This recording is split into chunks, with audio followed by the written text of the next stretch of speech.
Hello and welcome to episode 84 of the Pos-cast. Rabbi Shmuel Posner and myself, Seth Hellman. Rabbi, been a bit of a mixed bag of a week, if I do say so myself. Let me hear. Well, I mean, First we of had all, the you didn't start positive off. of You didn't yesterday, start and off by saying, "Hi, this is how are you?"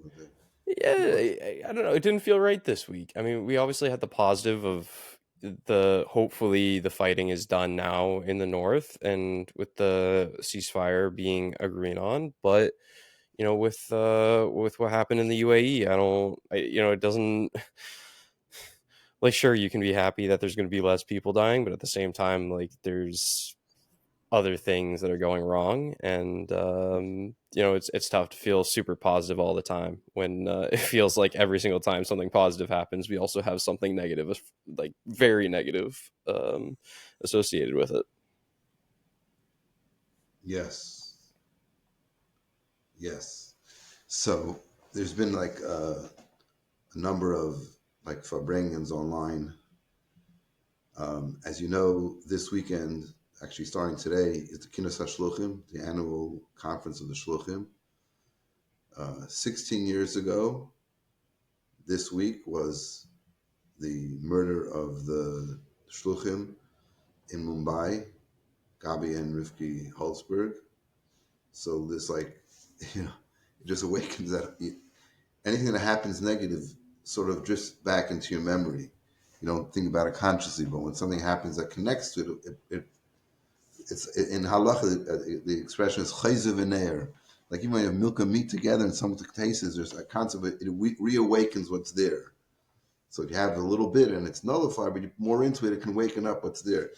So in this case, also things that tragedies that happened in the past that sit back in our mind, not forgotten, but aren't in the front of our mind, return back to the front of mind when something similar happens. And it's uncanny that the Rabbi Zvi of blessed memory, um, his wife's uncle was the was the Holzberg. It's like just it's like it's in the same family. It's kind of uncanny. It's weird. So yeah, so it definitely takes an extra energy to be positive, but the theme is always the same. The theme is always the same. What's the theme? Mashiach. Mashiach. But to get the Mashiach, we have to do more mitzvahs and more positivity and fill up the gap. There's more darkness, more hope, more light, more light, more light. I mean, it's almost cliche, and cliches are cliches because they make sense. So people always repeat them. So saying something's cliche is not a negative thing. It's like, oh yeah, it's cliche, so you should know it and we should be kind. And that's you're just going to hear that constantly. We don't ask questions to Hashem. We don't know. We don't understand. We can't understand. All we know is we have to add more light, more light, more light, more light. So yeah, it's difficult. But the Alter Rebbe talks in Tanya about having remorse for misdeeds in the past and having joy in serving Hashem. And is how is that possible? How do you carry both those emotions at one time? And he says you can do it. You have on the one hand you have this bitterness for the past, on the other hand you have a positive attitude towards the future. So there is a time to mourn and to recognize the darkness, but you can't control who you are, can't control your life, which is tough. It is definitely tough. Especially, I think there was like a couple of online Farbrengens, not Wawa, not rah rah Farbrengens, but like very serious discussion type Farbrengens. Because when it happens to shluchim, you have this idea of like you're on a mission, right? And the idea of shliach is you're an emissary, you're an agent. So you're an agent of something, of somebody. You're an agent of the Rebbe. If the agent of the Rebbe, so the Rebbe is with you where you have to be. So how does the Rebbe let that happen? Or let's put it better, how does it happen when the Rebbe is with you? It's not the Rebbe letting or not letting. How could that be? And so then they dig up these talks that the Rebbe himself had about when tragedy happens, what the response should be. So one of them was when the Rebbe spoke, and I remembered, so I was there, when the Rebbe spoke about the previous Rebbe, who was the Rebbe for 30 years from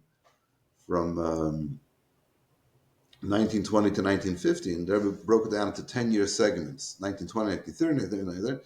So the last segment, 1940 and 1950, was in America, which is a whole, coming from Europe and Russia, like, oh, listen, you're America. It's like the challenges are that, incomparably different. They're like a whole different, I mean, it's all about Yiddishkeit, but it's like, it's not mysterious nefesh. You don't have to risk your life to put on tefillin because the KGB is coming after you, dealing with the challenges of America, which are secularism, intermarriage, lack of knowledge. But then he spoke about the 10 years in the first 10 years in Russia under the Soviet Union. Stalin was literally risking your life. And the Rebbe described it in such a fascinating way. He said, he talked about his father, right? The previous Rebbe. He said, it's one thing to go on mysterious nefesh, to put your life on the line for other Jews. It's another thing to send somebody else to do it. He said that's even a greater mysterious nefesh. It takes more out of a person to send somebody else, knowing that that person could get caught, and the results what could be from them getting caught, and then even more so when that person was caught, and the most terrible eventuality did happen, to be able to send somebody else in his place, knowing what the risk is. And I remember they were talking about that, and it actually broke down, and he was crying. It was like such a deep thing. Like, you're sending somebody knowing what the risk is because you know what happened to the guy before him. So it's not like you're not sure it's gonna happen, but it could happen. And nonetheless, you got to keep on going. So for us, that's our message. That's, and then we talk about, this is a guy who dedicated his life to being a shliach of the Rebbe, of helping other Jews, spreading more light, doing more mitzvahs. So what are we going to do in his memory? He's now in the world of truth, the world of souls. What are we going to do for him? How are we going to remember? Are we going to get depressed and walk around and do less than we're doing before? Or we're going to get even stronger? And that's the crazy thing. We have to do more now.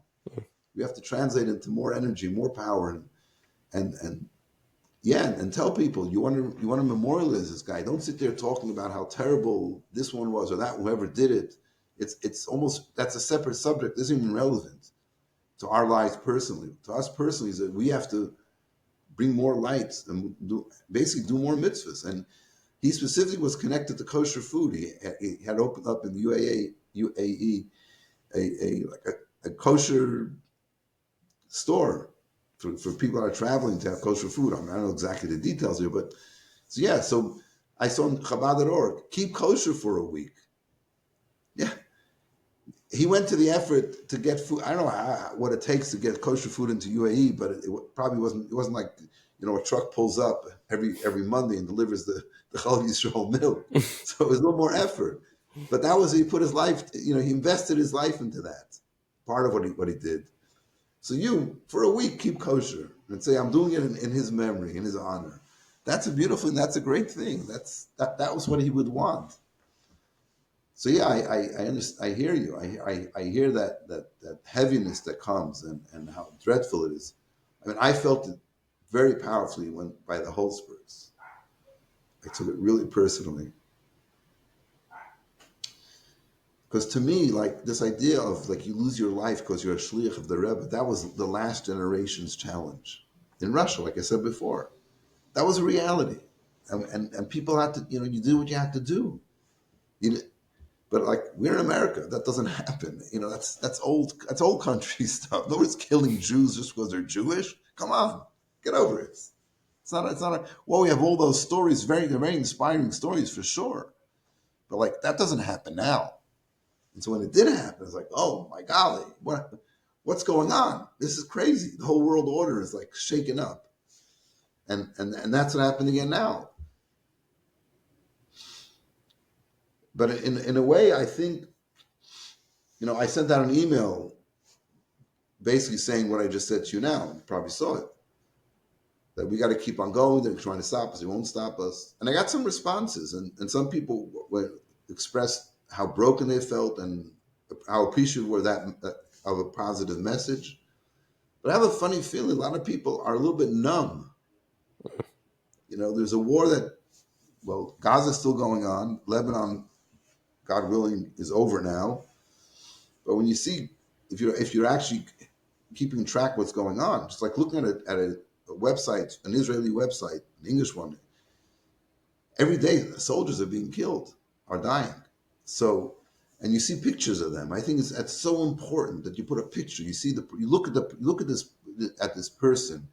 Usually, it's a picture of them smiling and some kind of happy circumstance.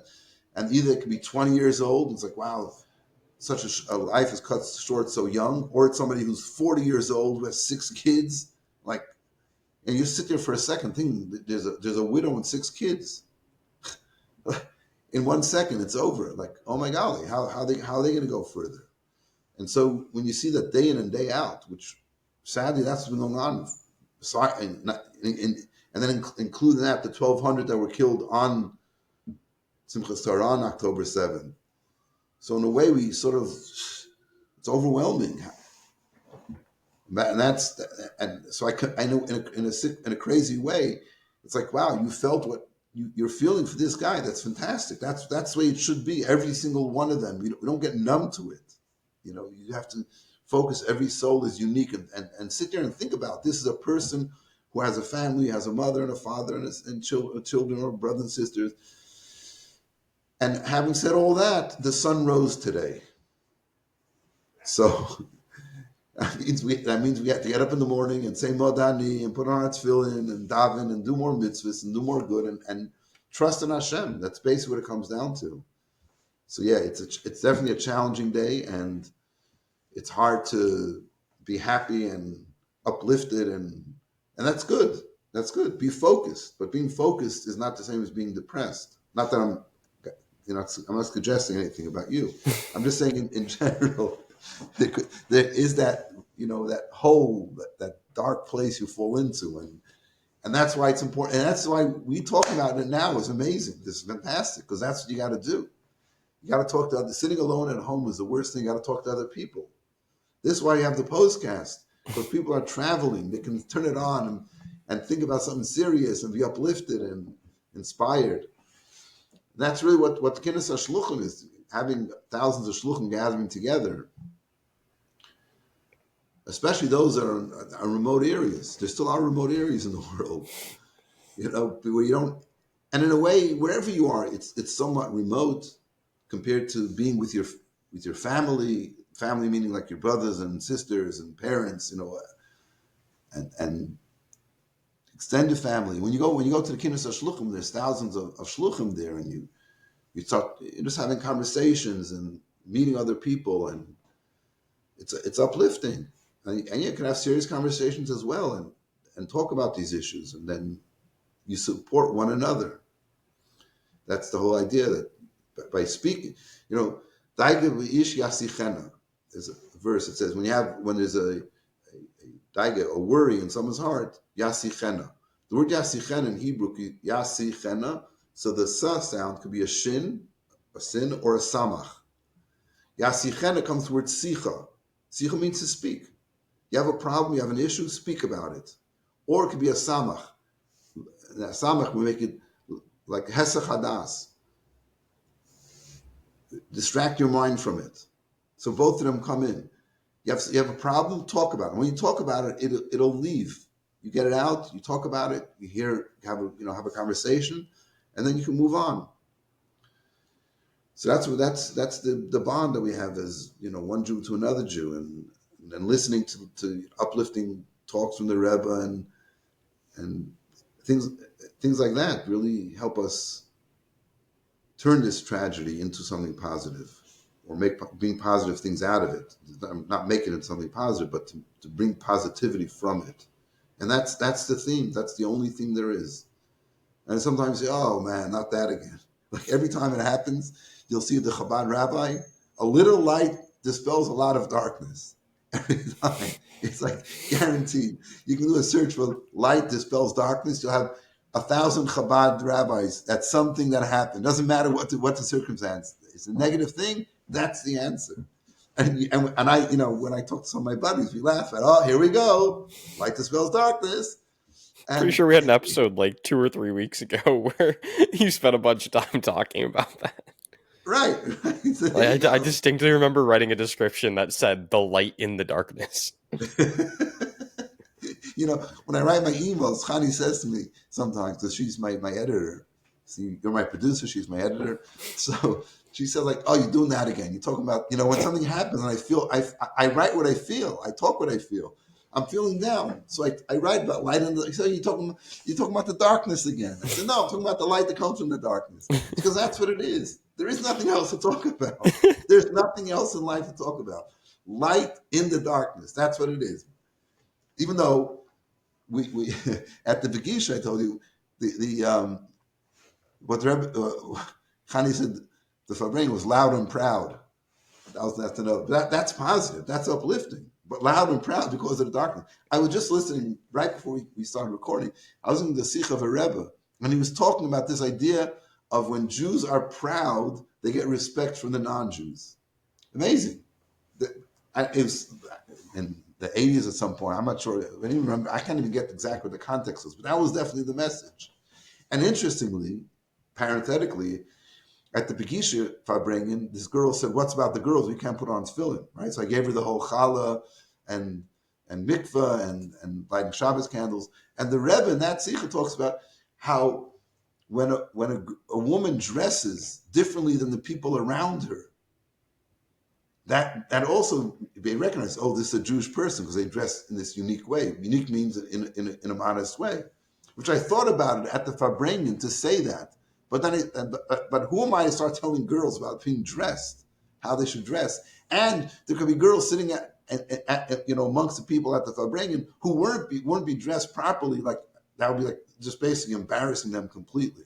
So, but that was that's like the most obvious thing. You talk about wearing a high necklace or wearing a mug and dove. It's like no, dress according to halacha. So a man wears a yarmulke, great. What does a woman do? She dresses properly, modestly, according to halacha, and then people say, "Oh, why are you dressed that way? What's wrong with you?" Like you guys at BU. When I'm walking down the street, I see a guy wearing like a sports jacket with a button-down shirt. It's like, "Oh, you have an interview?" Like, or otherwise, it's like a shmata. Like what you're wearing over there. What, you mean a t-shirt, sweatpants, and yellow Crocs?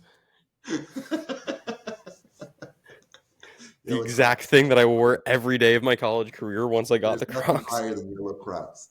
Anyway, so I'm saying, like, you see a person walking, they're like wearing something which is more formal, like, oh, you have a job interview, or like your fraternity made you wear this. Like, there's never, but you see a woman dressed halachically. That's the everyday dress. It's normal. That's also a way of projecting who you are.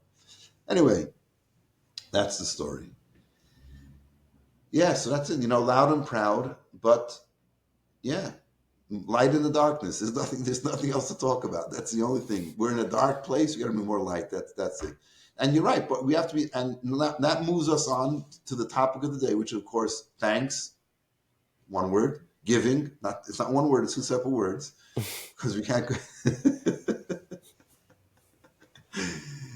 So this is the annual discussion. Are you allowed to celebrate Thanksgiving? And the answer is yes, because turkey is a big chicken, not a small ostrich. Not a small what? Small ostrich. Isn't that the debate? Is it a big chicken or a small ostrich? And they decided it was a big chicken, so turkeys are kosher. Everybody should Google is kosher, is turkey kosher, and read the article yourself and see the different opinions, and you'll be educated. Yes, the answer is that pretty much, yes, turkey is kosher. You may eat it unless you have a specific tradition in your family not to eat turkey, then don't eat it. Zeimer gesund. Should you eat it specifically on Thanksgiving? If it's on sale, 100%. And if you like it, it's okay as well. So the bottom line about the halachic issue about the Thanksgiving dinner is, as far as what I understand, is as long as you don't say that we have to do this is a must. If it's we're off, we're going to come home, we're going to have a special dinner, that's fine. But as long as you don't attach some kind of religious value to it. Now, It goes without saying, and that precedes this, is the question is Thanksgiving a pagan holiday or a idol worshiping holiday? The answer is pretty much, without going into all the details, read the article, is no. So that's not the issue. But then there's a separate issue of designating a religious holiday that isn't part of Yiddishkeit. It's not part of the Jewish, you can't just make things up. So in that way, you don't want to give it like this great importance to it. It's a great time to get together and do good things. Make it a good time. Make sure it's kosher. Say a bracha before you eat. Share some words of Torah. Say we thank Hashem for being in this country. That's fine. So make it into a. If Jews are getting together, do something. Make it into a good thing. Bring positivity into it. Every time Jews get together, there should be Torah. There should be blessings said on the food. There should be a Jewish. Bring your tefillin if it starts during the daytime. Isn't that the custom? Yeah, most people eat lunch around it's really dinner, but yeah, it ends up being around I guess it changes by family, but anywhere between 3. I would say 3 is pretty standard. So if you're having people over at your house or you're going to somebody else's house, bring your tefillin out and let people do a mitzvah. Then for sure it's good. Then there's no question about it. Whatever it takes for people to do a mitzvah, you gotta give them a shtickle turkey. Okay. It's fine. Okay, did I email you the video? I don't think you did, unless you did it while we were talking. No, I specifically did it before, but some reason maybe it didn't go through. I don't see any emails from you in my inbox at the moment. Oh yeah, I didn't send it. Now I did. Okay. All right. Anyway, so that's that. So while you check your email, I'm going to continue talking. So there's no, because we don't want people to start snoozing while they're driving. So we have to keep them entertained because this is drive time Pos-cast. So let me. Oh yeah, here we go. The Hayom Yom is the book that the Rebbe. Oh, here we go. We got the Rebbe himself. Seid Medina zu gebuit auf der Ruf, a die was werden angerufen dem Yazde Hamedina. Und da weiß Hamedina haben gleich kommendig in der Medina Machris geworden und gemacht, a Yontev als eine Sina Stede, בהקודש ברוך הוא לבירה ואילו ממנהיגי was sie Matzel geworden und sie gebracht in Amerika botluach, wo sie können leben und Verfolgungen und non-Redifis und non-Geseres und fühlen sich wie bei sie kommt es unheimlich von der Muna in dem Ebersten, der Eberste ist Beire Elam und man hiege bepasst in sehr Zman und in sehr Linien Proti und in sehr hat Zolle Protis, wie hat die Kacha mit das Gewege als Achok, als mir die Schone beschone, als es kommen unter dem Tag auf der wie der Mond friert, darf noch einmal der Monat und aufgeben mag ihr Täter sein und aufgeben mag Täter, mit Kerl leib omig zu dem Ebersten, was es bewiesen Chasde begonnen. Wie hat die Kacha, dass sie geworden eingestellt, als viele die Anoschen Mischunim, wo sie wissen, an den Herzen leben sie, aber mit Time im Schenim und Mischunim, bringen sie sich, als sie haben nicht keine Munde Rachman Islam, oder sie haben eine Munde in dem Ebersten, als gefindt sich gezwungen, Rakia, Shevi, Vechulu. Afal pi was weiß, ab ich Mon Azar Behemes. Es mispallen zu dem Superbeing, zu dem Ebersten, als soll Aris helfen, Allahs Kame wie Kame, als sich misstattet in der alle Unioni, was sie seine verbunden mit Nessina Stede, in Seid Medina zu, durch die erste Nichtiden, was seine Herz angekommen. Und wenn du kam upon Mazafal Pi, was zwischen sie sich gewähren Iden, aber Rubum und die, was Kevei gewähnt, zu dem Jontef, ist gewähnt von die Shivi Mumis. Und danach ist das sehr angenommen und mit Del,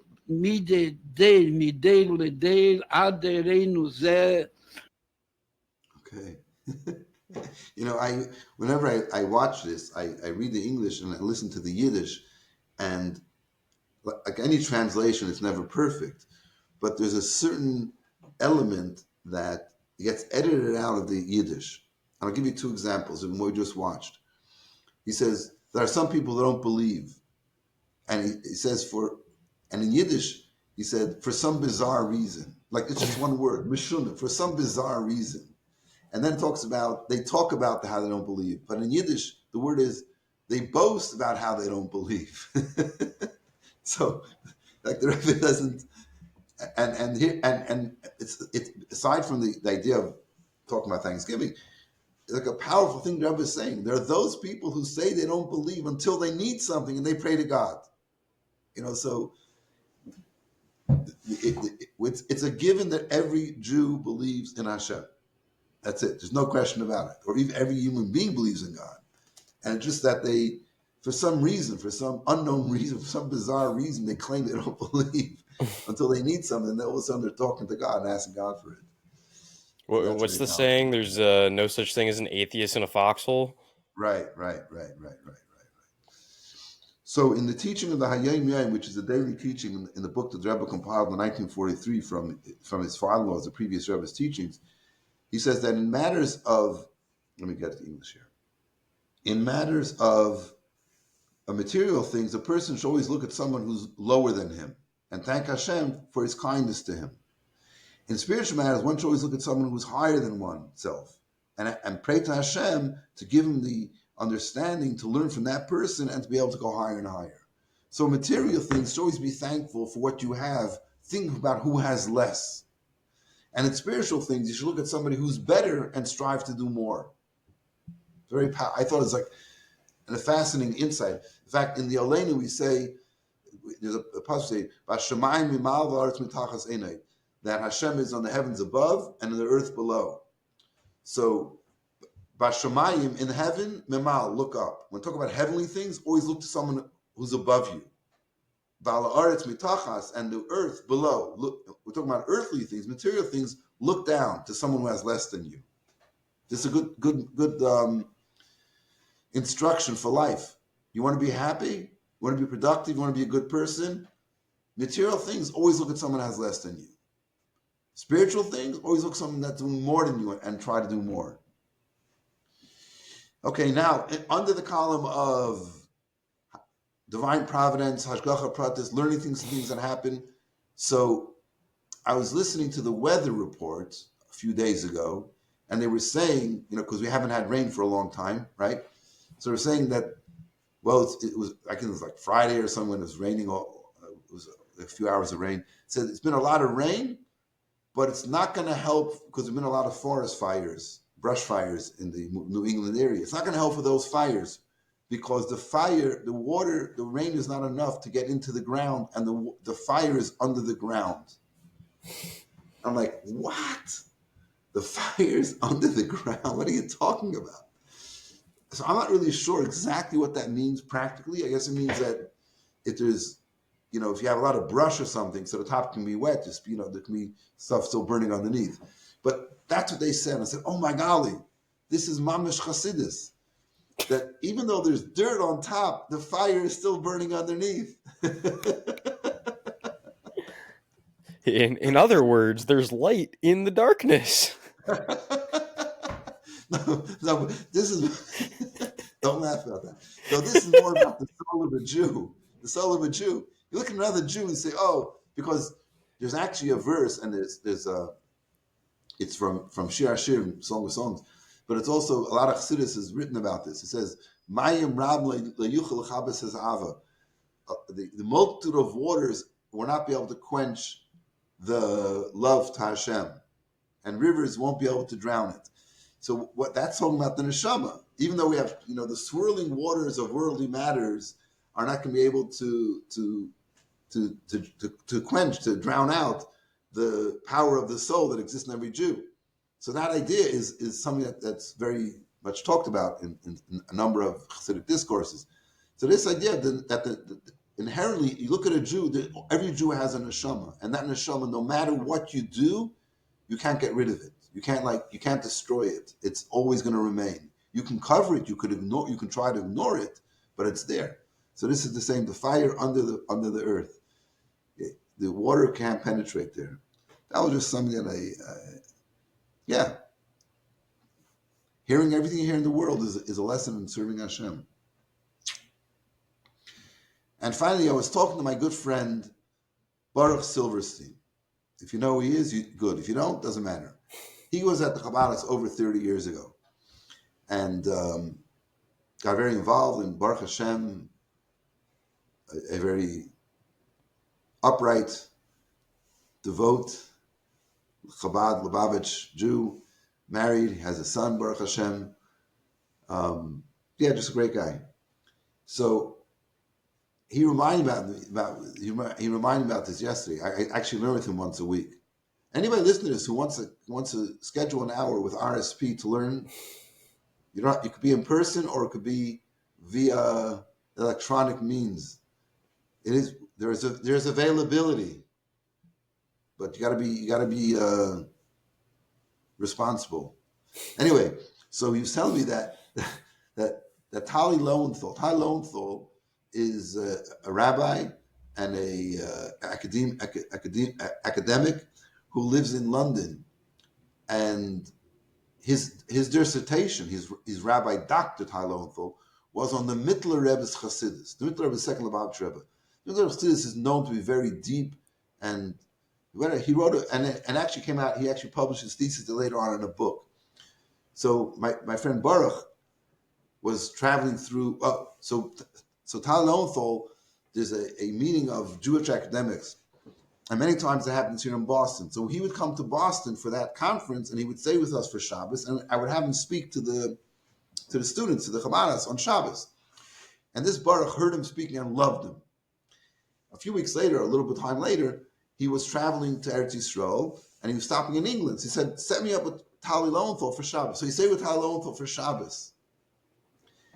And he said it was the most amazing Shabbos. But what happened before that was on Friday, Tali was going to give a class or have a meeting to learn with a lawyer. So I said to Baruch, come along with me.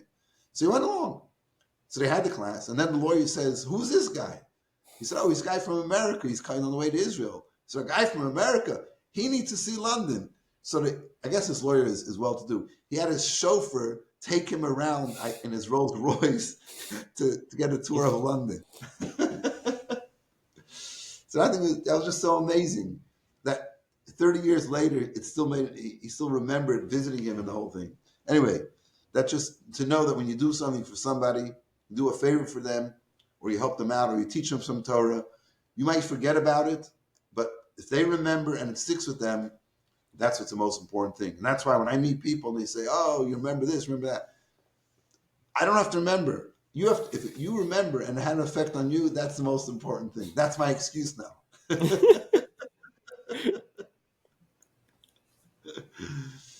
All right, so we're coming to a very powerful Shabbos Mevarchim. We're blessing the new month of Kislev. Rosh Chodesh is Sunday and Monday. And to mix into this whole thing, Rosh Chodesh Kislev is a major holiday for us, for Chassidim, because in 1977, when the Rebbe had his heart attack on Shmini Atzeres, and then remained in 770 with all the health care that he got in 770, he went home on Rosh Chodesh Kislev, and that was like a really big celebration for the Chassidim, and for the the years after, how the Rebbe came out after that, after having a severe heart attack. The Rebbe didn't slow down at all, but instituted so many new things in the years that followed. So it's very joyous and inspirational time. And I think that's part of the reason that the conference of Shluchim happens always around Shabbos and Varchim, the Shabbos before Rosh Chodesh. So yesterday it was raining, it was cloudy. Today here in Boston, probably in New Hampshire too, it's sunny outside. So let's feel uplifted. We're going into the month of Kislev. It's a month of miracles, a month of goodness, and indeed transform all those not positive feelings into something positive. And may it be that this is it. This is it. We've had enough. The ceasefire is not the ceasefire.